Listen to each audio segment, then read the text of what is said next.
저희가 어떤 수리적인 그런 금액으로 측정이 가능해요. 하나 더 말씀을 드릴 테고, 그럼 목표 달성 방법 기억.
잘하시는 천경 배우님이시고, 선생님은 오늘 이야기를 이끌어 주실 이야기 일자리 손세훈 원영희 위원이십니다. 네, 안녕하세요. 앉아서 해도 되죠. 자, 부산국제영화제 첫날 늦은 시간까지 단편 영화의 맛을 보기 위해서, 제대로 된 단편 영화의 맛을 보기 위해서 여기까지 남아주시는 관객 여러분 대단히 감사합니다. 오늘 아까 저기 작은 영화 영화제의 김 교수님께서 말씀하셨지만 데이 바이 데이는 각 작년 재작년도 그렇고 주목할 수 있는 배우들을 불러서 그들의 초기작 단편 영화를 보면서 그 단편 영화의 진정한 맛과 그 배우가 단편 영화를 대하는 자세, 그리고 그 단편 영화에 대한 내용들을 지금 다시 한번 여러 관객들과 함께 공유하는 그런 섹션입니다. 오전에 첫 번째 시간으로 조연철 배우가 감독으로서 조연철 배우가 왔었고요. 두 번째 시간에도 마찬가지 여러분 잘 아시는 고혜선 배우가 배우로서가 아닌 연출자, 감독 고혜선으로 와서 두 번째 데이 바이 데이를 진행을 했었고요. 오늘 이 데이 바이 데이의 마지막 시간 부산의 박정자 차미경 선배님 모시고 진행해 보도록 하겠습니다. 차미경 선생님 인사 한번 다시 한번 해주시죠. 네, 너무 감사드립니다. 제가 부산의 박정자라고 하는데 부산이 네 참경입니다.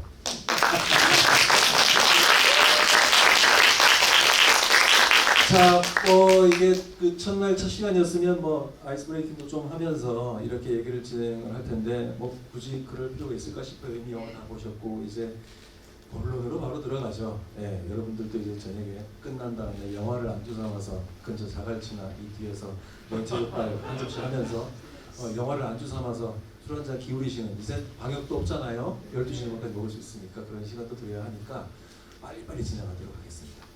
자, 몇 가지 질문을, 사적인 질문을 좀 드리면서 시작을 해볼게요. 네. 예, 본명은요? 김미경입니다. 본명은? 예. 네. 차미경이라는 이름으로 바꾸신 지 얼마나 되셨어요? 지금 2년 가까이 된 것 같아요. 네. 2년 정도 된 것 같아요. 그러니까 사실은 제가 그 필모그래피들을 쭉 이렇게 이력을 받고 그다음에 네. 출연했었던 드라마를 쭉 봤을 때 크레딧상에서는 항상 김미경이라는 크레딧으로 등장을 하는데 네. 저한테 딱 어때 차미경이라는 배우와 지비를 해야 된다고 해서 차미경이 도대체 누구야? 이랬어요. 그랬었는데 김미경 배우님이셨구나 라고 생각을 했는데 굳이 또 김미경에서 차미경으로 바꾸시게 된 계기가 있었을까요? 특별한 얘기는 아니고요. 순정화 이슬이에 처음 그 차미경으로 이름을 올렸어요. 근데 그 순정화 이슬이 짓기 좀 전에 낮잠 자다가 일어났는데 갑자기 이름을 바꾸고 싶어요. 이게 평소에 좀 제가 조금 우유랄까 좀 착하게 살자 이런 것 때문에 우리 왜 착한 사람 이런 거 있잖아요.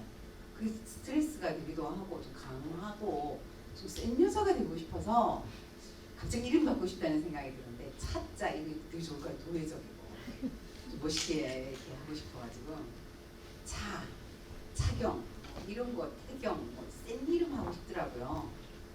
부사에 얘기했더니 성을 차로 하자니 너무 좋은 거예요. 참 이병한 것도 너무 좀 마음에 듭니다. 뭐 복잡하고 어렵고 뭐 혹자들이 생각하면 뭐 여러분 잘 아시겠지만 야구 선수 이름 많이 바꾸잖아요. 장명석, 나종덕이 나균으로 바뀌고 손아섭도 마찬가지 그런 거. 그래서 복불로 오겠다. 그래서 장명석 와서 지은 이름이 아니라 본인이 어느 날 주무시다 일어나가지고 네. 자다가 잠깼어. 우리 그럴 때 많지 않나요? 어느 날 문득 뭐 여행 중에 걷다가 뭐 어떻게 뭔가 변화하고 싶을 때 갑자기 뭐 이렇게 팍 그런 거였습니다. 그렇죠. 그러니까 보면 연기하시는 캐릭터들도 사실은 다 그런 캐릭터들이 많았던 것 같아요. 뭔가 좀 충동적인. 그런 에너지가 굉장히 강한 에너지가 있는 그런 캐릭터들을 많이 하셨던 것 같아요. 그 연기는 어떻게 시작을 하시게 되셨나요? 저는 부산에서 그 아주 오래 제가 고등학교를 다닐 때 연극반에서 뭐 연극을 한번 하자고 해서 했는데 그때서부터 뭐 갑자기 뭐 제가 좀 잘 보였는지 그때만 해도 가마골 소극장이 부산에 그죠? 가마골 소극장이 처음 창단 구성 어머니 밑에 계단 위에 처음 장난했을 때 그때 이제 대학을 가지 말고 잘 연극을 하자라는 분 아니면 문학과 연극은 불가분의 관계니 연극영화과를 가면 그때는 극단에서 연극을 못했어요. 그래서 이제 연극영화과를 가고 싶은데 못 가고 연극을 그러니까 19살 때부터 연극을 했어요. 가마꿀 그 제가 창단된 뭐 배우 1호였어요. 아 그러셨구나. 네. 열심히 강북동은 어릴 때 막 북치고 장구치고 연극 공부하고 다니고 오늘 강북동 여기 차를 타고 들어오는데 오래간만에 왔거든요. 옛날 생각 너무 많이 났어요. 저희들 막 지옥 훈련 이러면서 진짜 그때만 해도 연극 얼마나 피 터지게 맞으면서 연극했는데 요즘은 그런 거 없으니까 너무 좋다. 아니 그렇게 말씀하시면 너무 나이 많아 보이시잖아요. 많죠. 아니요, 그렇게 많아 보이지 않아요. 역시. 네. 그래요. 감사합니다. 제가 너무 할머니 연만 많이 하니까 뭔가 좀 네. 나이가 제 스스로도 많이 들은 것 같아요. 실례되는 질문이 아니라면 정확히 올해 나이가 58세다. 순간적으로 입에서 연세라고 나왔어요. 연세. 그러면 안 되는데. 네. 네. 58세시고 아직까지 환갑도 되지 않으셨고. 안 됐죠. 그렇죠. 뭐 앞으로 연기 한 40년은 더 하셨습니다. 네. 어저께 저 국제영화제 개막식을 갔는데 지금은 무조건 열심히 한다. 아직 뭐 그런 생각으로 그냥 무작정 달려왔더라면 어제 개막식에 가니까 정말 기억에 남는 나중에 오래오래 남는 훌륭한 배우가 되어야지 하면서 건강도 생각하고 다짐이 새로워졌어요. 네. 영화제는 사실은 영화제를 준비하는 사람들은 손님을 모신 게 아니라 주인을 모시거든요. 영화의 주인은 연출자, 그리고 영화의 주인은 배우고, 그리고 가장 큰 영화의 주인은 관객입니다. 그 영화제라는 장을 통해서 관객과 연출자와 배우가 한 자리에 어우러져서 서로가 이렇게 얘기를 할 수 있는 기회를 만든다는 것이 사실은 영화제가 가지는 가장 중요한 목적 중에 하나입니다. 그래서 저희 영화인들도, 저도 영화 제작하는 사람이지만 부산국제영화제뿐만 아니라 이 국내에 열리는 많은 영화제들을 좋아하는 이유가 축제처럼 네. 공유하면서 같이 즐기면서 그러면서 서로 간의 유대감을 더 깊게 가지고 술도 한잔하고. 되게 좋아하시나요? 저는 술 굉장히 좋아하거든요. 네. 그 속설로 그런 거 있잖아요. 충무로의 프로젝트의 80%는 밤에 다 만들어진다는 속설이 있어서 이거하고 저희 좀 뗄 수 있는 관계가 좀 있기 때문에 농담처럼 말씀을 드린 거였고요. 그럼 말씀 끝에 오늘 가장 그 영화제의 큰 주인이 지금 계신 분이 제가 네, 진짜 감사합니다. 이렇게 와 계시는 게 저희한테 힘이에요. 사실은 네. 2020년 코로나가 처음으로 창궐 했을 때도 커뮤니티 비프는 있었고요. 그때도 제가 여기 와서 집일도 했었고 작년도 하고 했지만 이 중간에 이제 칸막이가 쳐져 있는, 그리고 앉고 싶어도 앉지 못하게 하는 정말 이 객석을 보면서 가슴이 찢어진 줄 알았는데 올해 개막식 꽉 찬 개막식 그 진짜 빈틈없이 꽉 찬 개막식 그 안에 한 분 계셨고 네. 저도 마찬가지로 오늘 저기 뭐 여러 가지 일들을 좀 했지만 빼곡하게 들어서 있는 이 관객분들을 보면서 정말 영화하기 잘했다. 그리고 우리는 코로나를 반드시 극복할 것이다. 그리고 이미 극복하였다라는 그런 다짐을 다시 한번 되새겨보는 자리라서 와주신 여러분들이 정말 고맙고 감사합니다. 네. 자,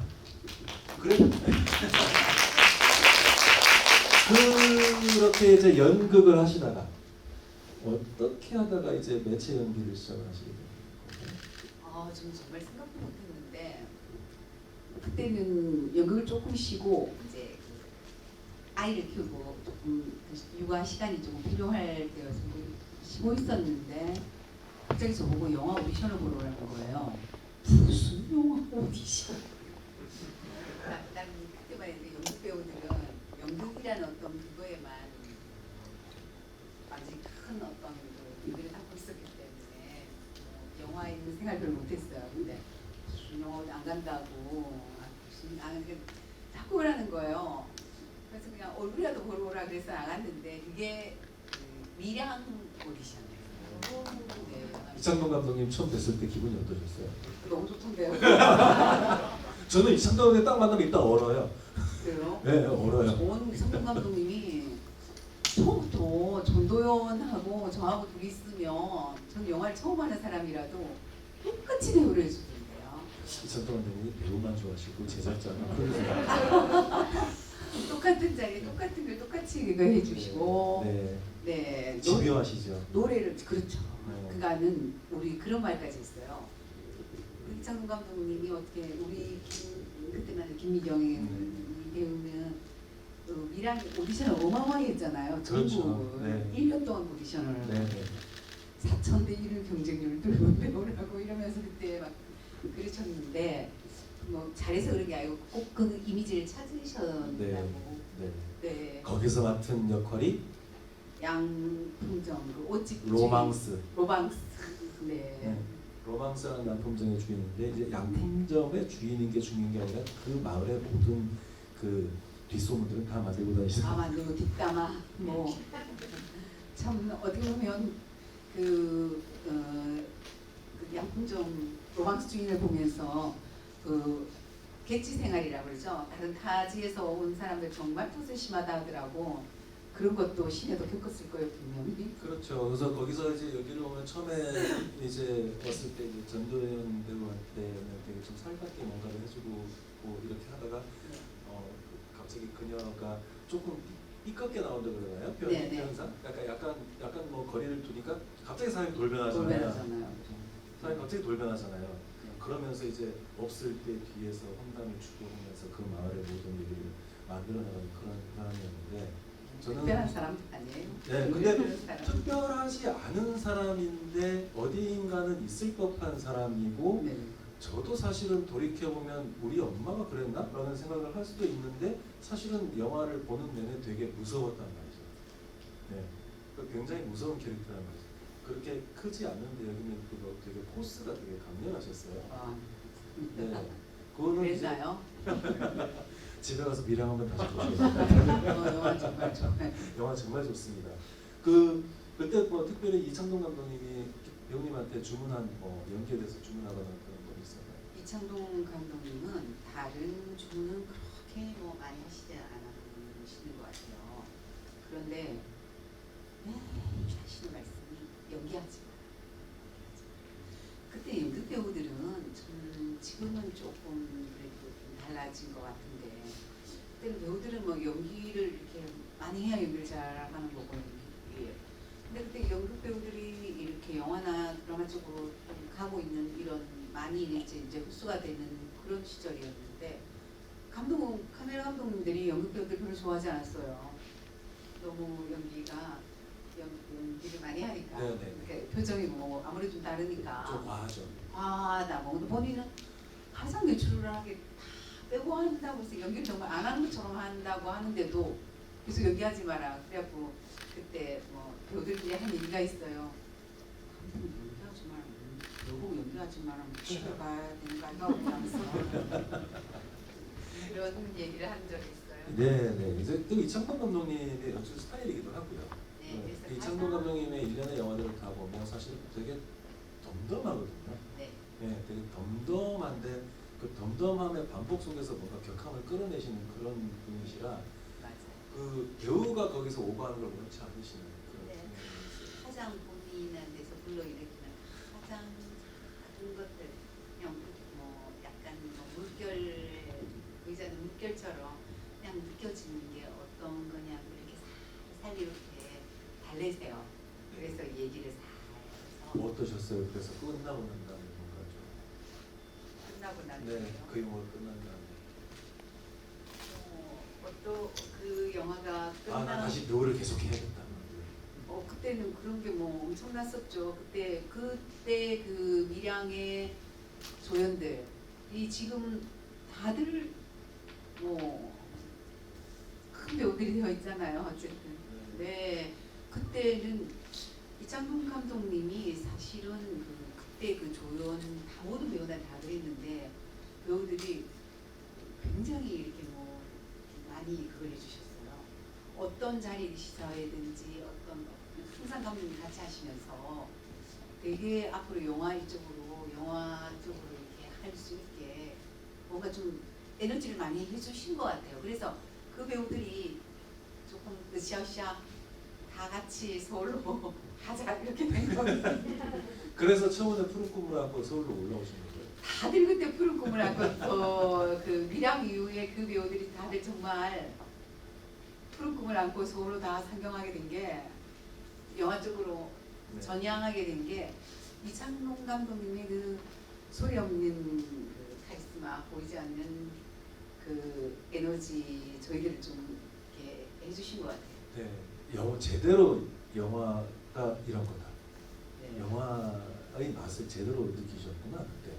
네, 그때 어떤 걸 했냐면 뭐 연극만이 그 우리가 희곡 속에서 배우들은 다 너무 많은 것을 알아면서 공부하는 그게 큰 기쁨이고 그게 배우로서 그냥 만족감이 큰 거였거든요.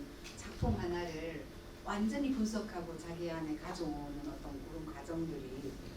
근데 밀양이라는 연극은 영화는 연극 못지않게 그런 어떤 그 드라마 대본 그 시나리오에서 그런 것을 발견하게 하는 그런 작품이었어요. 네. 그래서 시나리오 정독을 한 10번 정도 했던 것 같아요. 역할이 문제가 그게 알고 싶었어요. 네. 어렵죠. 어려워서요. 어렵죠. 알고 싶더라고요. 네, 너무 어렵죠. 이성근 감독님 시나리오 항상 어려워요. 네. 자, 그래서 밀양을 기점으로 시작을 하셨고 이제 영화 쪽 이제 연극보다는 영화 쪽에 많이 네. 발을 닿기 시작하시면서 독립 영화도 출연도 많이 하셨고 네. 단편 영화도 많이 찍으셨고 그러면서 이제 간간히 단역도 많이 하셨고 또 그런 일련의 과정 속에 계셨는데 정말 전환점이 된 가장 큰 저는 차미경 배우님의 가장 큰 전환점이 된 연기에서 대중한테 확 하고 인지가 됐던 게 사실 82년생 김지영이라고 생각하거든요.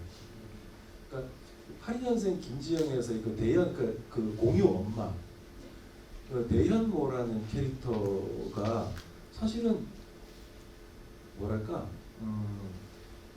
차미경 배우님의 배우의 삶을 조금 더 한 스텝 올렸거나 아니면 완전히 좀 방향을 갖다 크게 또 흐름을 크게 바꾸어 나가는 그런 중요한 작품이었다고 생각을 해요. 그때 8년생 김지영 때는 어떻게 이제 생각을 하시고 연기를 하시고 그러셨는지. 근데 82년생 김지영은 크게 제가 생각한 거는 크게 그 공유 엄마 그 시어머니가 특별히 나쁜 사람도 아니에요. 전혀. 그냥 내 옆에 있는 이모, 엄마, 시어머니. 그러니까 어떤 그 편견이 같은 게 전혀 없었으면 좋겠다. 그러니까 다름을 그러니까 그 입장의 그러니까 뭐라고 해야 되지? 우리가 뭐 이렇게 시어머니다, 친정 엄마다 이런 편견을 가지고 우리가 사회적으로 보는 것 같은데 결코 내 엄마하고 똑같은 누구나가 공감할 수 있는 그런 역할을 충실하고 싶다 그런 생각을 많이 했었죠. 네. 저는 사실은 소름 돋았던 장면이 그 영화 도입부에 거의 도입부에 설날에 가족이 모여 있는 그 공간에서 그 일련의 그 시퀀스들, 그러니까 설 전에 만두를 빚는 장면, 그다음에 설 제사를 지내는 장면, 그것이 지나자마자 사위와 딸이 찾아와서 오는 장면, 거기서 이제 첫 번째 이제 그 김지연이 첫 번째 병증을 발현을 하잖아요. 네. 그러니까 사구인 이러면서 네. 이 얘기를 하는 그 시퀀스가 사실은 그 영화에 도입돼서 굉장히 강한 인장을 찍어놓고 시작을 했었는데 그 도입부에서의 대현보의 입장이 두 가지가 다른 게 있더라고요. 하나는 딸 가진 부모로서의 사위를 대하는 엄마의 입장, 하나는 아들 가진 엄마가 며느리를 대하는 입장. 이 두 가지가 병립되는 걸 한 공간 안에서 그걸 처리를 하셨단 말이에요. 저는 그거 보면서 되게 놀랐어요. 전 줄 알았어요.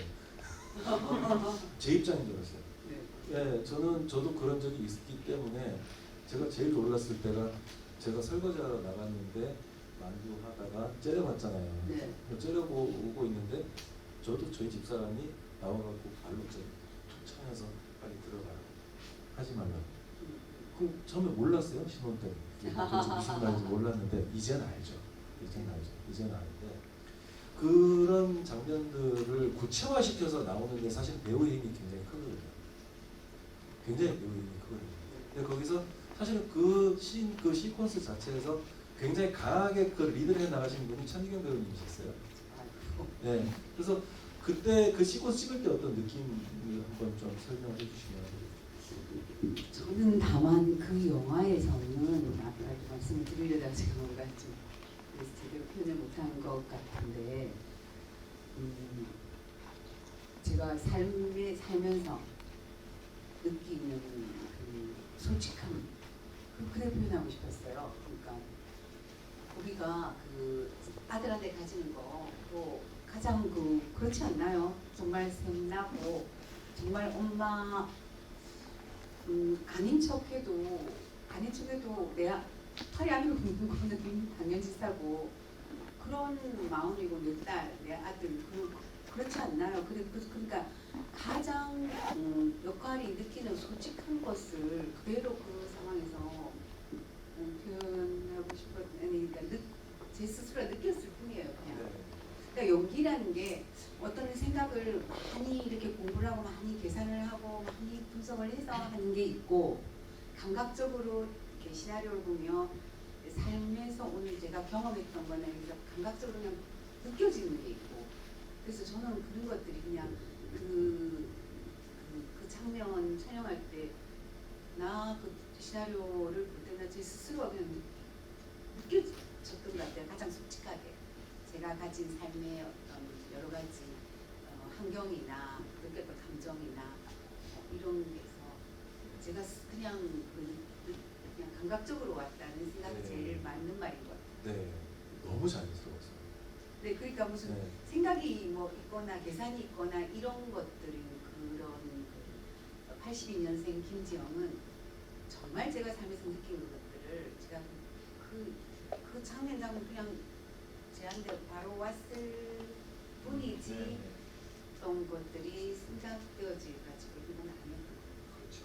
그러니까 천기경 배우님의 그 앞에 말씀 미령도 그렇고 금방 말씀드렸던 82년생 김유정도 그렇고 이 여기서 이제 두 캐릭터가 사실은 굉장히 자주 보이는데 우리 주변에 자주 보이는데 사실은 그냥 쓱 하고 스쳐 지나가는 캐릭터들이란 말이에요.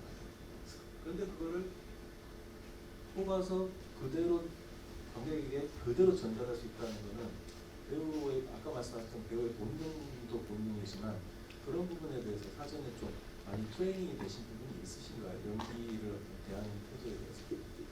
그거보다는 저는 연극할 때부터도 관객과 이렇게 직접 만나잖아요.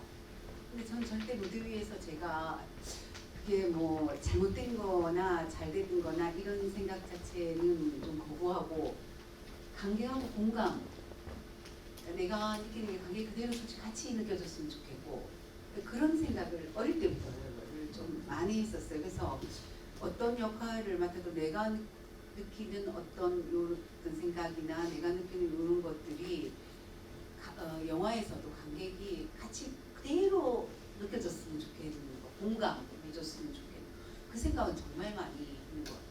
김도영 감독하고는 호흡 잘 맞으셨어요? 김도영 감독님 그냥 저를 믿으시는데요. 그냥 느끼는 대로 네. 느껴지신 대로 그냥 해라던데요. 네. 네. NG 많이 내셨어요? 전 보통 NG가 필요 없어요. 제가 봐도 굳이 NG라고 얘기할 수 없을 것 같아요. 네. 왜냐하면 저는 느낌이 어떤 느낌이냐면 똑같은 상황을 4번 연기하시면 4번 다 다를 것 같아요. 네. 네. 다 다른 연기가 나올 것 같아요. 근데 다 다른 연기가 나오는데 다 오케이야. 이거 좋은데요. 네. 제가 잘하는 게 아니고 가장 그때 느껴지는 대로 하는 게. 네네네. 네. 근데 처음에 이런 건 있죠. 그 처음에 대본이나 시나리오나 이렇게 받아서 보면 한 2번, 3번 정도 정독을 하면 조금 감독이 이건 어떻게 하고 가려는 거다. 이 역할은 어떤 것을 보여주고 싶은 거고. 그래서 제가 거기서 어디만큼만 해야 할지가 조금 오는 것 같던데요. 네네. 그렇죠. 그래서 감독님이 저한테 지금 어떤 원하는 것은 이런 것이다라고 제가 먼저 알면 그게 거의 틀린 적이 없어요. 그 고수죠. 예. 고수라서 연기 그런 건가? 고수죠. 그거 고수들이 자랑질인가요? 자랑 많이 하시는데요 오늘? 이거 잘못된 건데. 뭐 비슷한 말씀을 저한테 해주신 분이 어떤 분이 한 분이 계셨어요. 10번 연기하면 10번이 다 달라서 상대 배우가 리액션 어떻게 될지 몰라서 항상 공포했던 배우가 있어요. 송강호예요. 네. 그 공포했던다는 얘기를 저한테 해준 애가 신하균이에요. 네. 제가 옥수수 나이것이라는 영화를 프로듀서를 했거든요. 그때 신하균 배우와 송강호 배우가 신하균 배우가 문고리를 잡고 감전이 돼 있는데 송강호가 신하균을 데리고 와서 구타를 하는 장면이 있어요. 네, 근데 5번을 테이크를 하는데 5번 다 다른 데를 때리더래요. 그래서 어디를 힘을 줘야 될지 몰라서 때린 대로 맞고 있었대요. 그러니까 진짜 딱 그런 것 같아요. 고수들은 그런 느낌이 있는 것 같아요. 그런 고수 그런 거를 그런 건 아니고 그런 거를 좀 하는 그런 자연스러움, 예를 들어서 타고남. 감독님이 뭐 말씀을 하시면 감독님이 이걸 뭘 말씀하시니 빨리 캐치를 한다는 거지 뭐 그 정도 고수 이런 건 아닌 것 같아요. 그러니까 사실은 되게 재밌는 게 82년생 김지영에서 그렇게 자연스러운 연기를 해주셨잖아요. 그런 연기를 해주셨는데 배심원들에서는 또 그거보다는 완전 또 다른 쪽으로 이상하게 자연스럽게 하시더라고요. 줏대 없는 여자 이것도 맞는 것 같아. 이것도 맞는 것 같아. 그래 네 말도 맞아. 네. 그런 연기. 배심원들은 정말 저한테 많은 것을 정말 알게 왜냐면 배우들하고 늘 같이 촬영을 하게 되었으니까. 근데 그 배심원들은 요양묘사 집에서 그 남편을 간호하고 이러고 이제 어쩌다 배심원들에 오게 되잖아요. 그러니까 자기 늘 좀 어떻게 수동적인 삶을 살았던 어떤 거였다면 처음으로 그 나이가 들어서 배심원들이라는 것도 처음에는 어떻게 보면 좀 소극적이었는데 점점 이렇게 어떤 거에 알아가면서 오히려 더 자기도 뭔가 여기 일원으로서 하고 싶은 마음이 생기잖아요. 나이가 상관없이. 근데 거기에서 또 더 오히려 더 이제 인정도 더 생기고 누구한테 대한 거 이러니까 의협심이 오히려 더 살아난 것 같아요. 저는 그 다른 누구보다도. 네. 그래서 이제 수동적인 캐릭터 능동적으로 나오면서 이제 의협심. 판사한테 그 얘기하잖아요. 네. 잘하려고요. 네. 네, 그 대사 되게 중요한 대사인데. 네. 주제죠, 주제. 네, 그게 주제거든요. 재판을 잘해야 되는 거거든요. 네. 처음이라 잘하고 싶어서. 네, 처음이라 잘하고 싶어서. 누구든 나이가 어떤 거든 제가 뭐 어떤 그 사회적인 어떤 거에 책임을 가져야 되는 어떤 그런 걸 처음으로 느껴봤을 때 더 누구보다도 거기 더 의욕심이 더 많이 생겨서 나중에 더 의욕적이 되잖아요. 네. 그게 저는 그 영화를 보시는 분들이 그걸 보면서 제 마음에 전부 다 같이 공감했을 거라고 생각했어요. 네. 아무튼 뭐 제가 그 이 세 편의 영화가 사실은 이제 차미경 배우님의 연기의 전체를 이제 통틀어서 봤을 때 하나가 다 다르지만 하나가 굉장히 의미가 있고 이 배우가 가지고 있는 역량과 스펙트럼을 정확하게 보여줄 수 있는 영화라고 생각을 해서 이 세 개의 작품을 미리 말씀을 이제 전달해 드리는 거고 사실 이건 알고는 많이 하셨어요, 그렇죠? 굉장히 많이 하셨어요. 뭐 단역도 많이 하고 뭐 좀 열심히 뭐 하려고 했죠. 많이 알고 싶었어요. 저도 공부하고 싶었고 알고 싶었는데 실질적으로 그렇게 말씀하시는 것처럼 뭐 되게 뭐 이렇게 아까 그 도사 네. 훌륭한까지는 아직 덜 된 것 같은 아니고요. 다만 진실되게 작품을 대하고 진실하게 하고 싶은 생각이 많이 있었어요. 항상 어떤 작품이든지 그 작품에서 관객과 함께 이 작품에서 어떤 것을 우리가 또 더 공부하고 느끼게 될까 이런 설레임은 항상 갖고 네. 작품을 했어요. 네네. 아무튼 그 이후로 사실은 저희는 영화제이기 때문에 영화 얘기를 해야 되니까 영화 얘기만 하지 사실은 뭐 라켓 소년단부터 시작해서 뭐 이태원 클라스에 최근에 나오는 많은 그 드라마들에서 지금 종횡무진행 활약을 하고 계시고 그래서 혼자서 차물고 다니시다가 이제는 회사도 들어가셔가지고 네. 전폭적인 지원도 받고 계시면서 활발하게 활동하시는 이제 중견 여배우가 되셨습니다. 아유, 그래서 감사합니다.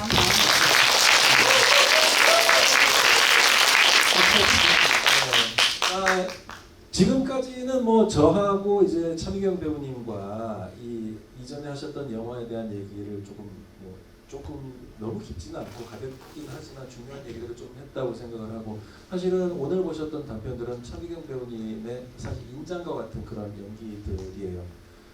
마트 옆 시장 그리고 그 다음으로 찍었던 게 그 성인씨 시간대로만 따지면 네. 성인씨 그리고 마지막에 가장 최근에 찍었던 게 순저 있을 씨 이 세 편의 단편을 보셨습니다. 이 단편들을 보신 얘기는 사실은 뭐 여러분들이 직접 보셨으니까 제가 질문하고 답하는 것보다는 아마 여러분들의 질문을 직접 배우님과 공감을 하시는 편이 좋겠다고 생각이 좀 들어요.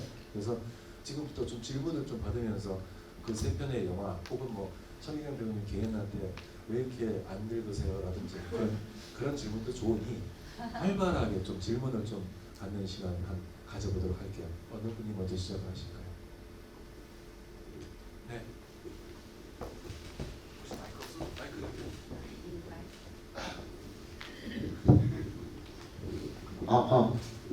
네, 안녕하십니까. 저는 이번 커뮤니티 프에서 자원봉사하게 된 박민키입니다. 일단은 서로 너무 말씀 잘 해주셔가지고 너무 재밌게 잘 들었던 것 같습니다. 네, 배우님한테 정말 간단한 질문이 있는데 그 세 개 작품 중 혹시 정말 촬영하기 힘들었던 순간이 있었을까요? 촬영하면서도 이건 진짜 힘들었다 그랬던 적 있었을까요? 어떤 작품? 세개 세 작품 찍으면서. 네, 촬영하기가 지금 조금 오래된 영화였는데 이제 이걸 하게 된다니까 생각이 드는데 마트 옆 시장 할 때 참 힘들었다는 생각이 요번에 이걸 한다는 얘기를 듣고 마트 옆 시장을 생각하니까 그때 많이 힘들었어요. 네. 어떤 지점에서 힘들었어요? 그때는 정말로 제 삶이 아주 지쳐 있었을 때고 몸도 굉장히 안 좋았을 때 근데 영화를 보니까 얼굴이 통통하니 좋던데 어찌된 일이지? 조명혜입니다. 그 조명의 일이지.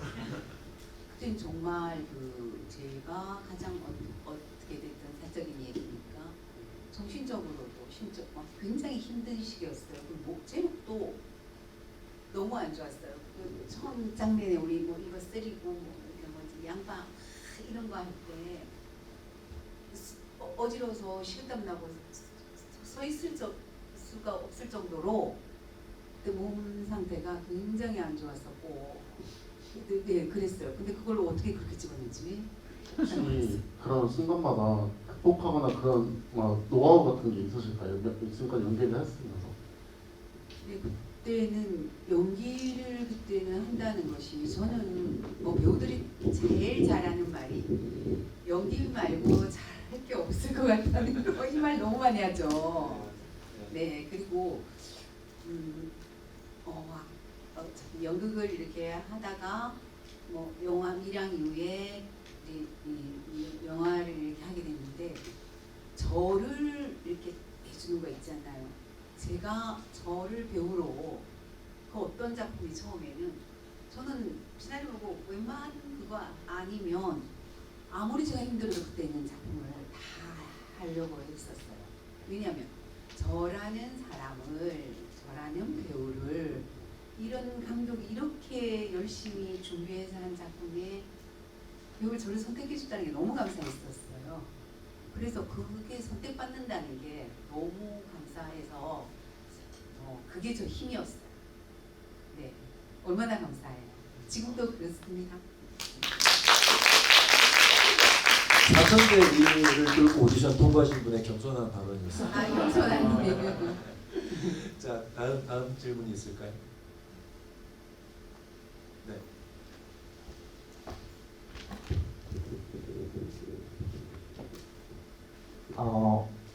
그 배우님은 저는 이제 1000개의 삶을 살아오셨다고 생각을 하는데요. 매번 배역을 맡으실 때마다 굉장히 이제 몰입하시고 그 배역에 빠져들어서 그 정말 그 배역이 되어서 연기를 한다는 생각을 많이 해요. 그래서 성인식 또는 이제 순자와 이슬이 같은 것을 보면 또는 맡으신 배역들을 보면 할머니 굉장히 자신만의 삶을 사는 또는 그런 삶을 살고 있는 배역을 많이 맡으시는데요. 그런 배역을 맡음으로 인해서 스스로의 이제 본인의 정말 생활 방식이라던가 진짜 그 가치관, 생각, 마인드 이런 것들이 좀 많이 변화가 있으셨을 거라고 생각이 돼요. 그런 부분은 어떻게 생각하시는지 여쭙고 싶습니다. 당연하죠. 네, 정말 영화 작품을 하면서 저 스스로도 공부죠, 많이 느끼고 그렇게 되는데 제가 사실은 참 자기 안에도 그런 게 있는 것 같아요. 이렇게 라켓소년단이 우리가 지금 영화 이야기를 해야 되는데 만약에 라켓소년단이 얘기를 한다면 그게 시골의 할머니지만 아이들과 함께 이렇게 같이 같은 눈높이에서 소통할 수 있는 할머니. 그런 게 세대 우리가 너무 세대에 대해서 그거 있잖아요. 동기시키고 싶은 마음이 저한테 있어요. 그러니까 할머니라는 어떤 그런 거에 제발 그거 두지 말고 또 아이들도 마찬가지. 그러면 정말 너무 행복해질 것 같다는 생각이 있어서 그런 역할들을 맡으면 정말 저는 좀 이 영화가 정말 많은 사람들이 그렇게 좀 해줬으면 좋겠어요. 젊은이 10대가 80대도 똑같은 친구고 똑같은 마음으로 똑같은 세상을 본다는 것을 좀 알려주고 그게 참 행복할 것 같은 거예요. 요즘 노인 문제들도 많고 뭐 이랬고 또 청년들도 뭔가 대화 차단되고 막 이러는데 제가 뭐 그러는데 앞장서게 이런 게 아니고 배우로서 제가 이 세상에 좀 이렇게 봉사하고 싶다나 아니면 정말 보여주고 싶고 제가 좀 하고 싶은 게 그런 게 가장 컸어요. 그래서 사실은 순자와 이슬이나 성인식도 역시 이제 성인식은 그렇게 이제 뭔가 이렇게 도전하는 거지만 순자와 이슬이 이슬 씨는 정말 너무 좋았어요. 네, 제가 꿈꾸는 배우, 제가 정말 이 사회에 말하고 싶은 이야기는 그런 거였던 것 같아요. 제 마음에 큰 게 너무 커서 또 그런 작품들을 보면 정말 너무 행복합니다. 네, 그렇죠.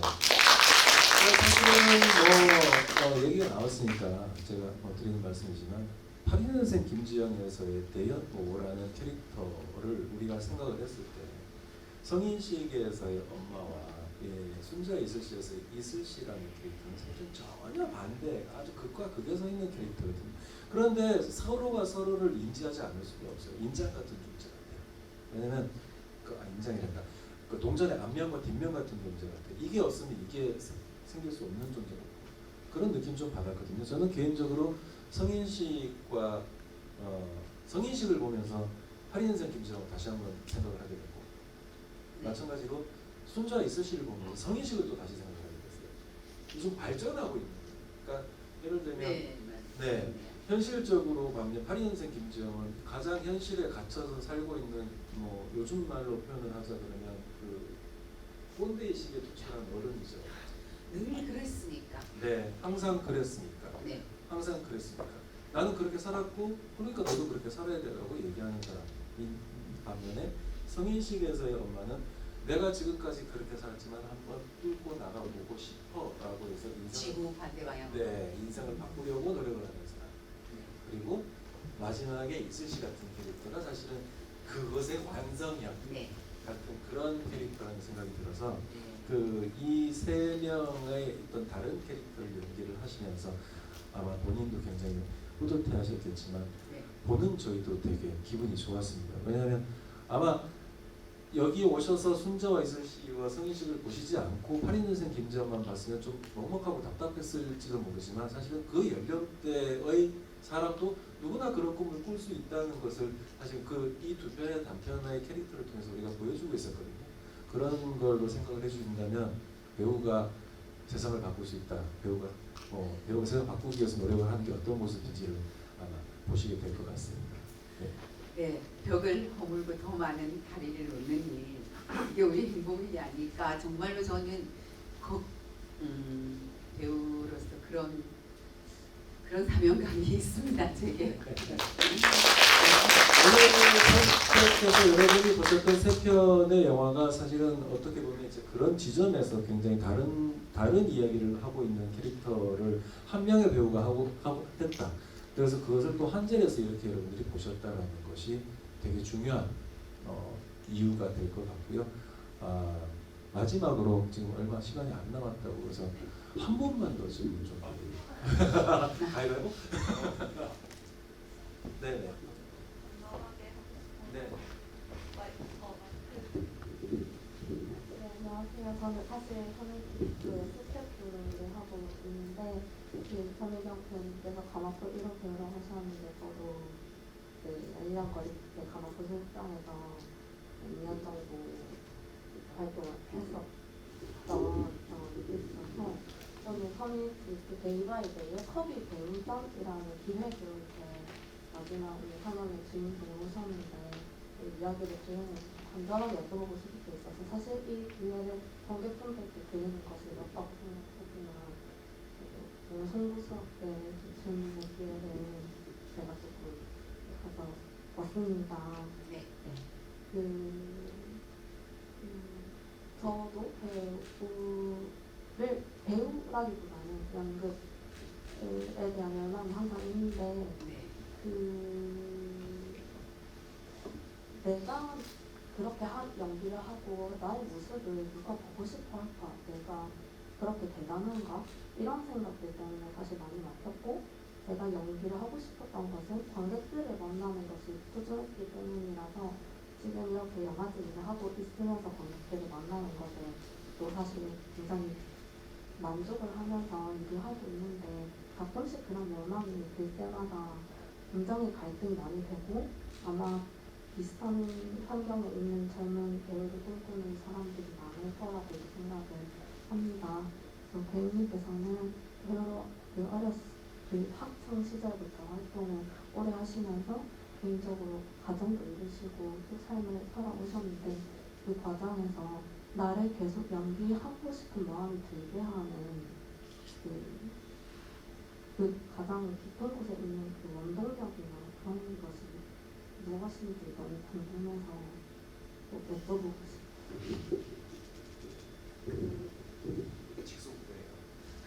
배우이시네. 네. 우리는 누구나 자기 자리에서 저는 그런 생각을 좀 많이 합니다. 어떤 자리에서나 자기가 다 드라마를 하고 연극을 하고 영화를 찍고 어떤 거든지 다 이야기가 있잖아요. 나의 이야기가 우리들의 이야기고 어느 곳에서 그것이 다만 누구는 배우를 하고 누구는 뭐를 한다는 거지 다 배우 아닌가요? 전 진짜 우리 다 연기하지 않아? 너 연기하냐 이러잖아요. 무슨 얘기면 삶이 그래서 연극 같은 인생 그러나 영화 같은 인생 우리 어차피 인생이 연극이라면 이러고 그러는데 자기 안에 더 많은 것을 끄집어내고 창조하고 싶은 열망 네, 그런 것들 있어요. 내 안에 내가 몰랐던 다른 것들도 얼마나 많고 내가 알지 못하는 무의식 에너지들, 내면 아이들 너무 많은데 그거 발견하고 그거 다 자꾸 끄집어내고 이거 하나를 외워서 내가 이렇게 보면 자기한테 또 창조적 기쁨도 느끼고 또 함께 또 그런 거 공유할 수 있고 같이 느끼게 되는 그런 에너지 그런 어떤 순간들을 맛보면 끊임없이 다른 걸 또 자기 안에 발견 그거는 배우뿐만 아니라 우리 모든 사람 다 그렇지 않나요? 창조적인 열망을 가진 누구나라면 그렇게 생각합니다. 직속 무대는 좀 이따가 선배님한테. 네. 자, 너무 아깝게 해서 죄송합니다. 예, 그래도 너무 한 말씀. 너무 하신 것 같아서 시간 좀 네. 자, 늦은 시간까지 데이 바이 데이 차미경 배우 답변을 봐주시고 끝까지 지금까지 지켜주신 관객 여러분 진심으로 감사를 드립니다. 이제 마지막으로 차미경 배우님 인사말 한마디 듣고 자리 정리하도록 하겠습니다. 네. 정말 너무 다시 한번 우리가 오늘 여기서 사랑하는 사람이 되었네요. 네, 마음에 잊지 못할 겁니다. 오늘 저한테 처음 어쩌면 제가 열심히 이렇게 연기를 해왔지만 오늘 너무 영광된 저한테 정말 영광된 일과 해주셔서 감사하고 이 자리에 이렇게 있어 주셔서 너무 감사해요. 제가 오늘 촬영을 마치고 와서 같이 함께 보지는 못해가지고 또 이렇게 뭔가 좀 차분하게 뭔가 제대로 잘 못한 것 같아요. 네. 그렇지만 아름다운 시간, 아름다운 만남 제가 가슴속에 훌륭한 배우로 더 나아가겠습니다.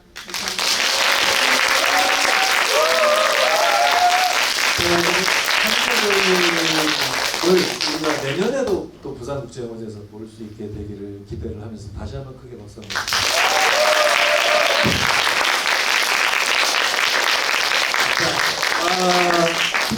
자,